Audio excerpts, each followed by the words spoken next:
जय श्री कृष्णा, राधे राधे। आप सभी भक्तों का आपके अपने YouTube चैनल श्री कृष्ण दीवानी में हार्दिक स्वागत है। आज आप सुन रहे हैं भाद्रपद मास महात्म्य का अध्याय 6। कल की कथा में हम सबने सुना था सत्य भाषण की महिमा, लोभ त्याग के विषय में एक शूद्र की कथा और कुएं खुदवाने का महत्व। अब आज की कथा में हम सुनेंगे वृक्ष लगाने का महत्व, पीपल की पूजा करने का महत्व, प्याऊ लगवाने और उस प्याऊ को चलाने का महत्व, गोचर भूमि छोड़ने, देवालय बनवाने और देवताओं की पूजा करने का महात्म्य तथा रुद्राक्ष की उत्पत्ति और महिमा तथा आंवले के फल की महिमा में प्रेतों की कथा और तुलसी दल का महात्म्य। आज के दिन हम इस कथा का श्रवण करेंगे। सभी बोलिए विष्णु भगवान की जय। ओम नमो भगवते वासुदेवाय। वेद व्यास जी ब्राह्मणों से इस कथा का श्रवण कराते हुए कहते हैं कि जलाशय के समीप पीपल का वृक्ष लगाकर मनुष्य जिस फल को प्राप्त करता है वह फल सैकड़ों यज्ञों से भी नहीं मिल सकता है। प्रत्येक पर्व के दिन जो उस पीपल के पत्ते उस जलाशय के जल में गिरते हैं वे पिंड के समान होकर पितरों को अक्षय तृप्ति प्रदान करते हैं तथा उस वृक्ष पर रहने वाले पक्षी अपनी इच्छा के अनुसार जो फल खाते हैं उसका ब्राह्मण भोजन के समान अक्षय फल होता है। गर्मी के समय में गौ, देवता और ब्राह्मण जिस पीपल की छाया में बैठते हैं उस पीपल को लगाने वाले मनुष्य के पितरों को अक्षय स्वर्ग की प्राप्ति होती है। अतः सब प्रकार से प्रयत्न करके पीपल का वृक्ष लगाना चाहिए। एक वृक्ष लगा देने पर भी मनुष्य स्वर्ग से भ्रष्ट नहीं होता है। रसों के क्रय विक्रय के लिए नियत रमणीय स्थान पर, मार्ग में या फिर जलाशय के किनारे जो वृक्ष लगाता है वह मनोरम स्वर्ग को प्राप्त होता है। हे ब्राह्मणों, पीपल के वृक्ष की पूजा करने से जो पुण्य होता है मैं तुम्हें वह बतलाता हूँ, सुनो। जो मनुष्य स्नान करके पीपल के वृक्ष का स्पर्श करता है वह सभी पापों से मुक्त हो जाता है। जो बिना नहाए पीपल का स्पर्श करता है उसे स्नान जन्य फल की प्राप्ति होती है। आशु तत्व के दर्शन से पाप का नाश और स्पर्श से लक्ष्मी की प्राप्ति होती है। आशु तत्व पीपल के वृक्ष को कहा जाता है। उस आशु तत्व की प्रदक्षिणा करने से आयु बढ़ती है। आशु तत्व वृक्ष को हविष्य, दूध, नैवेद्य, फूल, धूप और दीपक अर्पण करके मनुष्य स्वर्ग से भ्रष्ट नहीं होता है। पीपल की जड़ के पास बैठकर जो जप, होम, स्तोत्र पाठ और यंत्र मंत्र आदि के अनुष्ठान किए जाते हैं उन सब का फल करोड़ गुना होता है। जिसकी जड़ में श्री विष्णु, तने में भगवान शंकर और अग्रभाग में साक्षात ब्रह्मा जी स्थित हैं, उसे भला संसार में कौन नहीं पूजेगा। सोमवती अमावस्या को मौन होकर स्नान और 1000 गौओं का दान करने से जो फल मिलता है वही फल अशुतथ अर्थात पीपल वृक्ष को प्रणाम करने मात्र से मिल जाता है। अशुतथ की 7 बार प्रदक्षिणा करने से 10,000 गौओं के और इससे भी अधिक अनेकों बार परिक्रमा करने पर करोड़ों गौओं के दान का फल प्राप्त होता है। अतः पीपल वृक्ष की परिक्रमा सदा ही करनी चाहिए। हे विप्रगण, पीपल के वृक्ष के नीचे जो फल, मूल और जल आदि का दान किया जाता है वह सब अक्षय होकर जन्म जन्मांतरों में प्राप्त होता रहता है। पीपल के समान दूसरा कोई वृक्ष नहीं है। आशुतत्व वृक्ष के रूप में साक्षात श्री हरि ही इस भूतल पर विराजमान है। जैसे संसार में ब्राह्मण, गौ तथा देवता पूजनीय होते हैं, ठीक उसी प्रकार पीपल का वृक्ष भी अत्यंत पूजनीय माना गया है। पीपल को रोपने, रक्षा करने, उसे छूने और उसे पूजने में ऐसा करने से वह कर्मशः धन, पुत्र, स्वर्ग और मोक्ष को प्रदान करता है। जो मनुष्य अशुतत्व वृक्ष के शरीर में कहीं कुछ चोट पहुंचाता है, उसकी डाली या टहनी काट लेता है, वह एक कल्प तक नरक भोगकर चांडाल आदि की योनि में जन्म ग्रहण करता है। जो मनुष्य पीपल को जड़ से काट देता है उसका कभी भी नरक से उद्धार नहीं होता है। यही नहीं, उसकी पहली कई पीढ़ियां भयंकर रौरव नरक में पड़ती हैं। बेल के 8, बरगद के 7 और नीम के 10 वृक्ष लगाने का जो फल होता है, पीपल का एक पेड़ लगाने से, सिर्फ एक पेड़ लगाने से भी वही फल होता है। अब मैं तुम्हें प्याऊ का लक्षण बतलाता हूँ। जहाँ जल का अभाव हो ऐसे मार्ग में पवित्र स्थान पर एक मंडप बनाएं। वह मार्ग ऐसा होना चाहिए जहाँ बहुत से पथिकों का आना जाना लगा रहता हो। वहाँ मंडप में जल का प्रबंध रखें, और गर्मी, बरसात तथा सर्द ऋतु में बटोहियों को जल पिलाता रहे। 3 वर्षों तक इस प्रकार पोषालय को चालू रखने से, अर्थात उस प्याऊ को चालू रखने से पोखरा खुदवाने का पुण्य प्राप्त होता है। जो जलहीन प्रदेश में ग्रीष्म ऋतु के समय 1 मास तक प्याऊ चलाता है, वह 1 कल्प तक स्वर्ग में सम्मान पूर्वक निवास करता है। जो पोखरे आदि के फल को पढ़ता है अथवा सुनता है या फिर सुनाता है, वह पाप से मुक्त होता है और उसके प्रभाव से उसकी सद्गति हो जाती है। अब ब्रह्मा जी ने सेतु बांधने का जैसा फल बताया है, अब मैं तुम्हें वह सुनाता हूँ, तुम ध्यान पूर्वक सुनो। जहाँ का मार्ग दुर्गम हो, दुष्तर हो, कीचड़ से भरा हुआ हो और जो प्रचुर कंटकों से आकीर्ण हो, वहां पर पुल बांधकर या फिर पुल बंधवाकर मनुष्य पवित्र हो जाता है तथा देवत्व को प्राप्त होता है। जो 1 बित्ते का भी पुल बंधवा देता है, वह 100 दिव्य वर्षों तक स्वर्ग में निवास करता है। अतः जिसने पहले कभी 1 बित्ते का भी पुल बंधवाया है, वह राजवंश में जन्म ग्रहण करता है और अंत में महान स्वर्ग को प्राप्त होता है। इसी प्रकार जो गोचर भूमि को छोड़ता है, वह कभी स्वर्ग से नीचे नहीं गिरता। गोदान करने वाले की जो गति होती है, वही उसकी भी होती है। जो मनुष्य यथाशक्ति गोचर भूमि छोड़ता है, उसे प्रतिदिन 100 से भी अधिक ब्राह्मणों को भोजन कराने का पुण्य होता है।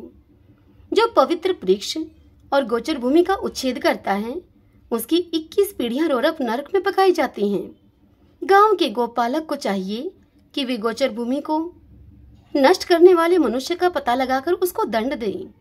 जो मनुष्य भगवान श्री विष्णु की प्रतिमा के लिए 3 या 5 खंभों से युक्त शोभा संपन्न और सुंदर कलश से विभूषित मंदिर बनवाता है, अथवा इससे भी बढ़कर जो मिट्टी या पत्थर का देवालय का निर्माण कराता है, उसके खर्च के लिए धन और वृत्ति लगाता है तथा मंदिर में अपने इष्ट देव की, विशेषतः भगवान श्री विष्णु की प्रतिमा को स्थापित करके शास्त्रोक्त विधि से उसकी प्रतिष्ठा कराता है, वह नरश्रेष्ठ भगवान श्री विष्णु के सायुज्य को प्राप्त होता है। श्री विष्णु या श्री शिव की प्रतिमा बनवाकर उसके साथ अन्य देवताओं की भी मनोहर मूर्ति का निर्माण कराने से मनुष्य जिस फल को प्राप्त करता है, वह इस पृथ्वी पर हजारों यज्ञ, दान और व्रत आदि करने से भी नहीं मिलता। अपनी शक्ति के अनुसार श्री शिवलिंग के लिए मंदिर बनवाकर धर्मात्मा पुरुष वही फल प्राप्त कर लेता है जो कि श्री विष्णु प्रतिमा के लिए मंदिर बनवाने से मिलता है। वह शिव सायुज्य को प्राप्त होता है। जो मनुष्य अपने घर में भगवान श्री शंकर जी की सुंदर प्रतिमा को स्थापित करता है, वह 1 करोड़ कल्पों तक देवालय में निवास करता है। जो मनुष्य प्रसन्नता पूर्वक श्री गणेश जी का मंदिर बनवाता है, वह देवलोक में पूजित होता है। इसी प्रकार जो नरश्रेष्ठ भगवान सूर्य का मंदिर बनवाता है, उसे उत्तम फल की प्राप्ति होती है। सूर्य प्रतिमा के लिए पत्थर का मंदिर बनवाकर मनुष्य 100 करोड़ कल्पों तक स्वर्ग भोगता है। जो इष्ट देव के मंदिर में 1 मास तक अहर्निश घी का दीपक जलाता है, वह उत्तम देवताओं से पूजित होकर 10,000 दिव्य वर्षों तक स्वर्गलोक में निवास करता है। तिल के अथवा दूसरे किसी तेल से दीपक जलाने का फल घी की अपेक्षा आधा होता है। 1 मास तक जल चढ़ाने से जो फल मिलता है, उससे मनुष्य ईश्वर भाव को प्राप्त होता है। शीतकाल में देवता को रुईदार कपड़ा चढ़ाकर मनुष्य सभी दुखों से मुक्त हो जाता है। देव विग्रह को ढकने के लिए 4 हाथ का सुंदर वस्त्र अर्पण करके मनुष्य कभी भी स्वर्ग से नहीं गिरता। उन्नति की इच्छा रखने वाले पुरुषों को स्वयंभू शिवलिंगों की पूजा करनी चाहिए। जो विद्वान एक बार भी शिवलिंग की परिक्रमा करता है, वह 100 दिव्य वर्षों तक स्वर्गलोक का सुख भोगता है। इसी प्रकार कर्मशः स्वयंभू लिंग को नमस्कार करके मनुष्य विश्ववंद होकर स्वर्गलोक को जाता है। इसलिए प्रतिदिन उन्हें प्रणाम करना चाहिए। जो मनुष्य लिंग स्वरूप भगवान शंकर के धन का अपहरण करता है, वह रौरव नरक की यातना को भोगकर अंत में कीड़ा होता है। जो शिवलिंग अथवा भगवान श्री विष्णु की पूजा के लिए मिले हुए दाता के द्रव्य को स्वयं ही हड़प लेता है, वह अपने कुल की करोड़ों पीढ़ियों के साथ नरक से उद्धार नहीं पाता। जो जल, फूल और धूप दीप आदि के लिए धन लेकर फिर लोभवश उस धन को उस कार्य में नहीं लगाता, वह अक्षय नरक में पड़ता है। भगवान शिव के अन्नपान का भक्षण करने से मनुष्य की बड़ी ही दुर्गति होती है। अतः जो ब्राह्मण शिव मंदिर में पूजा की वृत्ति से जीविका चलाता है, उसका कभी भी नरक से उद्धार नहीं होता। अनाथ, दीन और विशेषतः क्षत्रिय ब्राह्मण के लिए सुंदर घर निर्माण कराकर मनुष्य कभी स्वर्गलोक से नहीं गिरता। जो इस परम उत्तम पवित्र उपाख्यान का प्रतिदिन श्रवण करता है उसे अक्षय स्वर्ग की प्राप्ति होती है। इतना ही नहीं, मंदिर निर्माण आदि का फल भी वह प्राप्त कर लेता है।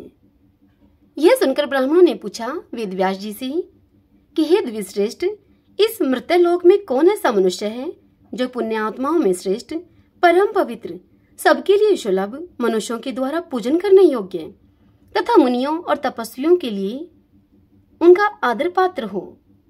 यह सुनकर व्यास जी बोले कि हे विप्रगणों, रुद्राक्ष की माला धारण करने वाला पुरुष सभी प्राणियों में श्रेष्ठ है। उसके दर्शन मात्र से लोगों की पाप राशि विलीन हो जाती है। रुद्राक्ष के स्पर्श से मनुष्य स्वर्ग का सुख भोगता है और उसे धारण करने से वह मोक्ष को प्राप्त होता है। जो मस्तक पर तथा हृदय और बाह में भी रुद्राक्ष को धारण करता है वह इस संसार में साक्षात भगवान शंकर के समान है। रुद्राक्षधारी ब्राह्मण जहाँ पर रहता है वह देश पुण्यवान होता है। रुद्राक्ष का फल तीर्थों में महान तीर्थ के समान है। ब्रह्मा ग्रंथि से युक्त मंगलमयी रुद्राक्ष की माला लेकर जो जप, दान, स्तोत्र, मंत्र और देवताओं का पूजन तथा दूसरा कोई भी पुण्य कर्म करता है वह सब अक्षय हो जाता है तथा उससे पापों का क्षय होता है। हे श्रेष्ठ द्विजगण, अब मैं माला का लक्षण तुम्हें बतलाता हूँ, सुनो। उसका लक्षण जानकर तुम लोग मोक्ष मार्ग प्राप्त कर लोगे। जिस रुद्राक्ष में योनि का चिन्ह न हो, जिसमें कीड़ों ने छेद न कर दिया हो, जिसका लिंग चिन्ह मिट गया हो तथा जिसमें 2 बीज एक साथ सटे हुए हों, ऐसे रुद्राक्ष के दाने को माला में नहीं लेना चाहिए। जो माला अपने हाथ से गुथी हुई और ढीली ढाली हो, जिसके दाने एक दूसरे से सटे हुए हों तथा शूद्र आदि नीच मनुष्यों ने जिसे गूथा हो, ऐसी माला अशुद्ध होती है। उसका दूर से ही परित्याग कर देना चाहिए। जो सर्प के समान आकार वाली, एक ओर से बड़ी और कर्मशः छोटी, नक्षत्रों की सी शोभा को धारण करने वाली, सुमेरु से युक्त तथा सटी हुई ग्रंथि के कारण शुद्ध है, वही माला उत्तम मानी गई है। विद्वान पुरुष को वैसी ही मालाओं पर जाप करना चाहिए। उपयुक्त लक्षणों से शुद्ध रुद्राक्ष की माला हाथ में लेकर मध्यमा उंगली से लगे हुए दानों को कर्मशः अंगूठे से सरकाते हुए जप करना चाहिए। मेरु के पास पहुंचने पर माला को हाथ से बार बार घुमा लेना चाहिए। मेरु का उल्लंघन करना उचित नहीं है। वैदिक, पौराणिक तथा आगमोक्त जितने भी मंत्र हैं सब रुद्राक्ष माला पर जप करने से अभिष्ट फल के उत्पादक और मोक्षदायक होते हैं। जो रुद्राक्ष माला से चुते हुए जल को मस्तक पर धारण करता है वह सब पापों से शुद्ध होकर अक्षय पुण्य का भागी होता है। रुद्राक्ष माला का एक एक बीज एक एक देवता के समान है। जो मनुष्य अपने शरीर में रुद्राक्ष को धारण करता है वह देवताओं में श्रेष्ठ होता है। यह सुनकर ब्राह्मणों ने पूछा वेदव्यास जी से, हे गुरुदेव, रुद्राक्ष की उत्पत्ति कहाँ से हुई है और वह इतना पवित्र कैसे हुआ? यह सुनकर व्यास जी बोले कि हे ब्राह्मणों, पहले किसी सतयुग में एक त्रिपुर नाम का दानव रहा करता था। वह दानव देवताओं का वध करके अपने अंतरिक्षचारी नगरी में छिप जाया करता था। ब्रह्मा जी के वरदान से प्रबल होकर वह संपूर्ण लोगों के विनाश की चेष्टा कर रहा था। एक समय देवताओं के निवेदन करने पर भगवान शंकर ने यह भयंकर समाचार सुना और यह समाचार सुनते ही उन्होंने अपने आजगव नामक धनुष पर विकराल बाण चढ़ाया और उस दानव को दिव्य दृष्टि से देखकर उसे मार डाला। अब वह दानव आकाश से टूटकर गिरने वाली बहुत बड़ी लुका के समान इस पृथ्वी पर गिरा। इस कार्य में अत्यंत श्रम होने के कारण रुद्रदेव के शरीर से पसीने की बूंदें टपकने लगी। उन बूंदों से तुरंत ही पृथ्वी पर रुद्राक्ष का महान वृक्ष प्रकट हुआ। इसका फल अत्यंत ही गुप्त होने के कारण साधारण जीव उसे नहीं जानते हैं। तदंतर एक दिन कैलाश के शिखर पर विराजमान हुए देवादिदेव भगवान शंकर को प्रणाम करके कार्तिकेय जी ने उनसे कहा, भगवान शंकर से कहा कार्तिकेय ने कि हे तात, मैं रुद्राक्ष का यथार्थ फल जानना चाहता हूँ। उस पर जप करने तथा उसको धारण करने, उसके दर्शन करने अथवा उसका स्पर्श करने से क्या फल मिलता है? यह सुनकर भगवान शंकर ने कार्तिकेय से कहा, पुत्र, रुद्राक्ष के धारण करने से मनुष्य संपूर्ण पापों से छूट जाता है। यदि कोई हिंसक पशु भी कंठ में रुद्राक्ष धारण करके मर जाए तो रुद्र स्वरूप हो जाता है। फिर मनुष्य आदि के लिए तो कहना ही क्या है। जो मनुष्य मस्तक और हृदय में रुद्राक्ष की माला को धारण करके चलता है उसे पग पग पर अश्वमेध यज्ञ का फल प्राप्त होता है। रुद्राक्ष में 1 से लेकर 14 तक मुख होते हैं। जो कितने भी मुख वाले रुद्राक्षों को धारण करता है वह मेरे समान होता है। इसीलिए हे पुत्र, तुम पूरा प्रयत्न करके रुद्राक्ष को धारण करो। जो रुद्राक्ष को धारण करके इस भूतल पर प्राण त्याग करता है वह सब देवताओं से पूजित होकर मेरे रमणीय धाम को जाता है। जो मृत्यु काल में मस्तक पर 1 रुद्राक्ष की माला को धारण करता है वह शैव, वैष्णव, शाक्त, गणेश उपासक और सूर्य उपासक सब कुछ है। जो इस प्रसंग को पढ़ता है, पढ़ाता है, सुनता और सुनाता है वह सभी पापों से मुक्त होकर सुख पूर्वक मोक्ष लाभ को प्राप्त करता है। यह सुनकर कार्तिकेय जी ने कहा, हे जगदीश्वर, मैं अन्यान्य फलों की पवित्रता के विषय में भी प्रश्न कर रहा हूँ। सब लोगों के हित के लिए यह बतलाइए कि कौन कौन से फल उत्तम हैं। यह सुनकर ईश्वर ने कहा, शंकर भगवान बोले कार्तिकेय से कि हे बेटा, आंवले का फल समस्त लोकों में प्रसिद्ध और परम पवित्र है। उसे लगाने पर स्त्री और पुरुष सभी जन्म मृत्यु के बंधन से मुक्त हो जाते हैं। यह पवित्र फल भगवान श्री विष्णु को प्रसन्न करने वाला एवं शुभ माना गया है। इसके भक्षण मात्र से मनुष्य सभी पापों से मुक्त हो जाते हैं। आंवला खाने से आयु बढ़ती है, उसका जल पीने से धर्म संचय होता है और उसके द्वारा स्नान करने से दरिद्रता दूर होती है तथा सब प्रकार के ऐश्वर्य प्राप्त होते हैं। हे कार्तिकेय, जिस घर में आंवला सदा ही मौजूद रहता है वहां दैत्य और राक्षस नहीं जाते हैं। एकादशी के दिन यदि एक ही आंवला मिल जाए तो उस आंवले के सामने गंगा, काशी, पुष्कर और गया आदि तीर्थ भी कोई विशेष महत्व नहीं रखते हैं। जो दोनों पक्षों की एकादशी को आंवले से स्नान करता है उसके सब पाप नष्ट हो जाते हैं और वह श्री विष्णुलोक में सम्मानित होता है। हे षडानन, यहाँ षडानन कार्तिकेय जी को कहा जा रहा है। जो आंवले के रस से सदा ही अपने केश को साफ करता है वह पुनः माता के स्तन का दूध नहीं पीता। आंवले का दर्शन, स्पर्श और उसके नाम का उच्चारण करने से संतुष्ट होकर वरदायक भगवान श्री विष्णु अनुकूल हो जाते हैं। जहाँ आंवले का फल मौजूद होता है वहां भगवान श्री विष्णु सदा ही विराजमान रहते हैं तथा उस घर में ब्रह्मा एवं सुस्थिर लक्ष्मी का भी वास होता है। इसलिए अपने घर में आंवला अवश्य रखना चाहिए। जो आंवले का बना हुआ मुरब्बा एवं बहुमूल्य नैवेद्य अर्पण करता है प्रभु को, उसके ऊपर भगवान श्री विष्णु बहुत संतुष्ट होते हैं। उतना संतोष उन्हें सैकड़ों यज्ञ करने पर भी नहीं मिलता है। हे स्कंद, योगी मुनियों तथा ज्ञानियों को जो गति प्राप्त होती है वही आंवले का सेवन करने वाले मनुष्यों को भी मिलती है। तीर्थों में वास एवं तीर्थ यात्रा करने से तथा नाना प्रकार के व्रतों से मनुष्य को जो गति प्राप्त होती है वही आंवले के फल का सेवन करने से भी मिल जाती है। हे तात, प्रत्येक रविवार तथा विशेषतः सप्तमी तिथि को आंवले का फल दूर से ही त्याग देना चाहिए। संक्रांति के दिन, शुक्रवार को तथा षष्ठी, प्रतिपदा, नौमी और अमावस्या को आंवले का दूर से ही परित्याग करना चाहिए। जिस मृतक के मुख, नाक, कान अथवा बालों में आंवले का फल हो वह विष्णु लोक को जाता है। आंवले के संपर्क मात्र से मृत व्यक्ति भगवत धाम को प्राप्त होता है। जो धार्मिक मनुष्य शरीर में आंवले का रस लगाकर स्नान करता है उस व्यक्ति को पद पद पर अश्वमेध यज्ञ का फल मिलता है।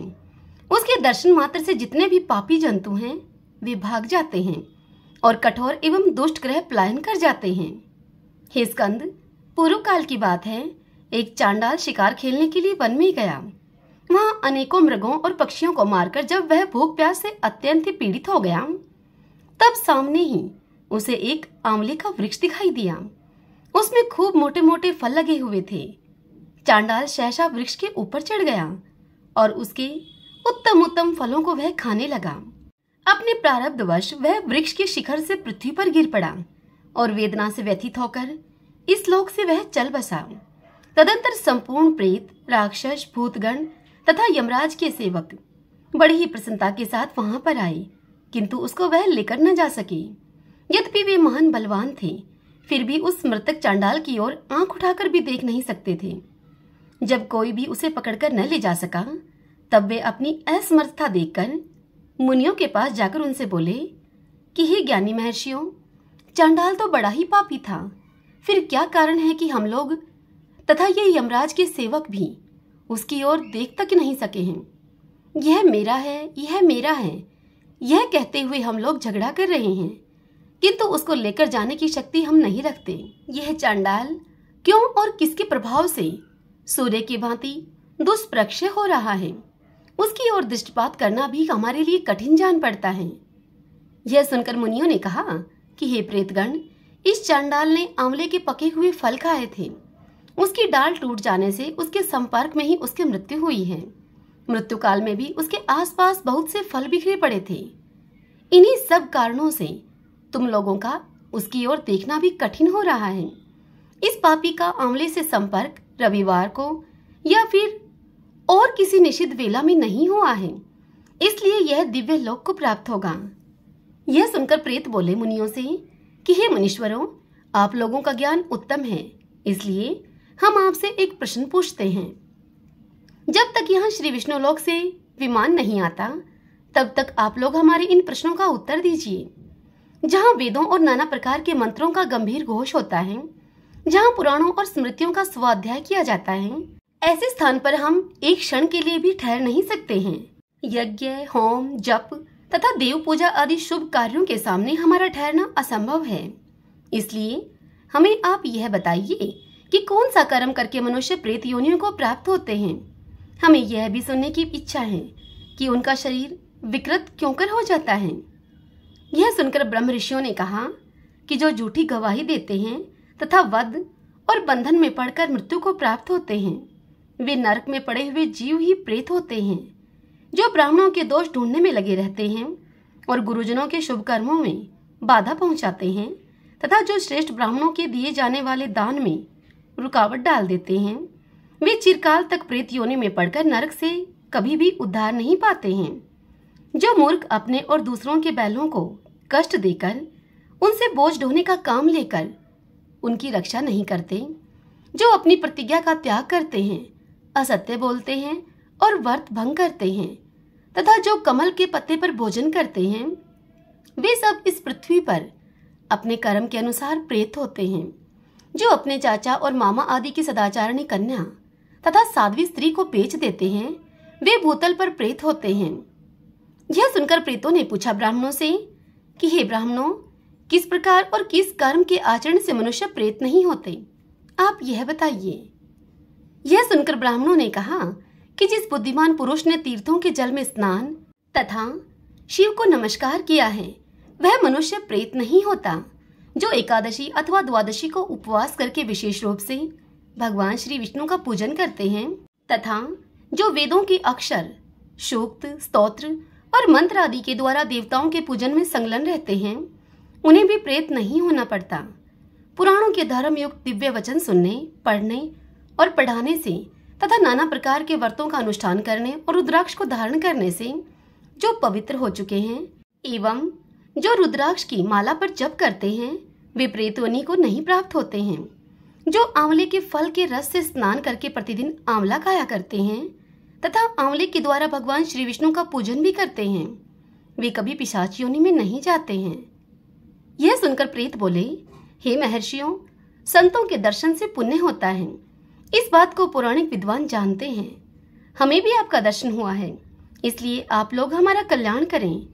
हे धीर महात्माओं, जिस उपाय से हम सब लोगों को प्रेत योनि से छुटकारा मिले, उसका आप हमें उपदेश कीजिए। हम आप लोगों की शरण में आए हैं।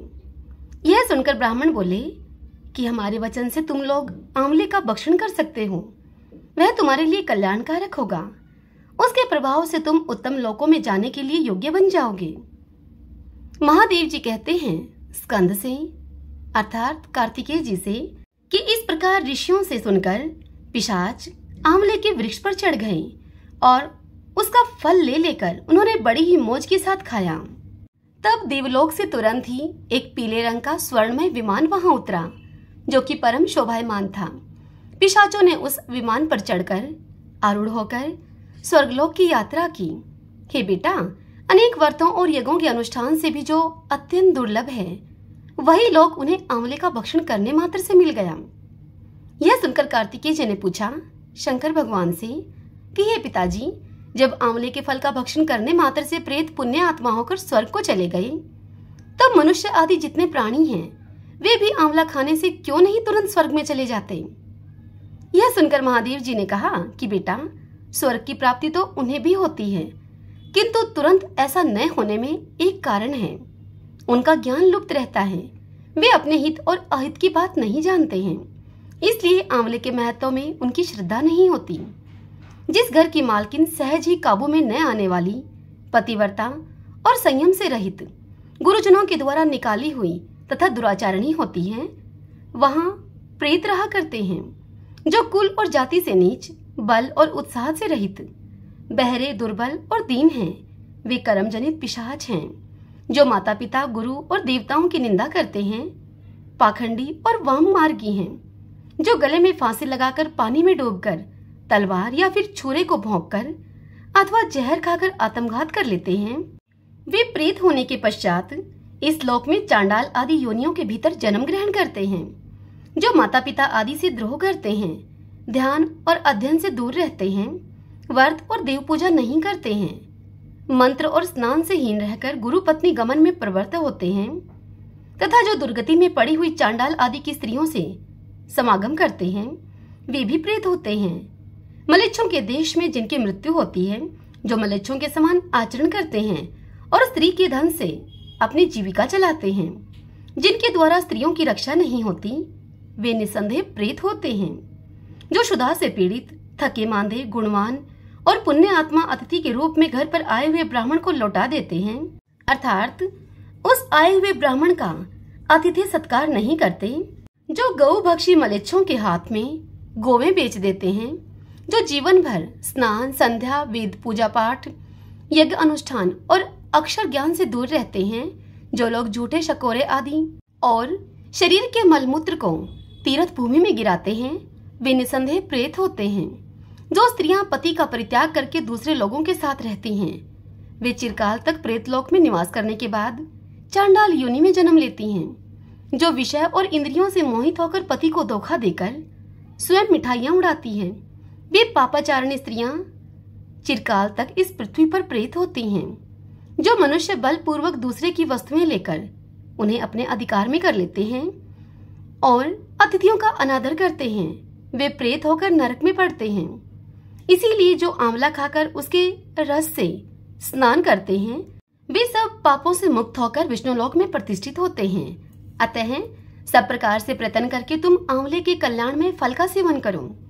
जो मनुष्य इस पवित्र और मंगलमय उपाख्यान का प्रतिदिन श्रवण करता है, वह संपूर्ण पापों से शुद्ध होकर भगवान श्री विष्णु के लोक में सम्मानित होता है। जो सदा ही लोगों में, विशेष रूप से वैष्णवों में, आंवले के महात्म्य का श्रवण कराता है, वह भगवान श्री विष्णु के सायुज्य को प्राप्त होता है, ऐसा पौराणिकों का कथन है। यह सुनकर कार्तिकेय जी ने कहा कि हे प्रभु, रुद्राक्ष और आंवला, इन दोनों फलों की पवित्रता को तो मैं जान गया। अब मैं आपसे यह जानना चाहता हूँ कि ऐसा कौन सा वृक्ष है जिसका पत्ता और फूल दोनों ही मोक्ष प्रदान करने वाले हैं। यह सुनकर महादेव जी बोले कि बेटा, सब प्रकार के पत्तों और पुष्पों की अपेक्षा तुलसी ही श्रेष्ठ मानी गई है।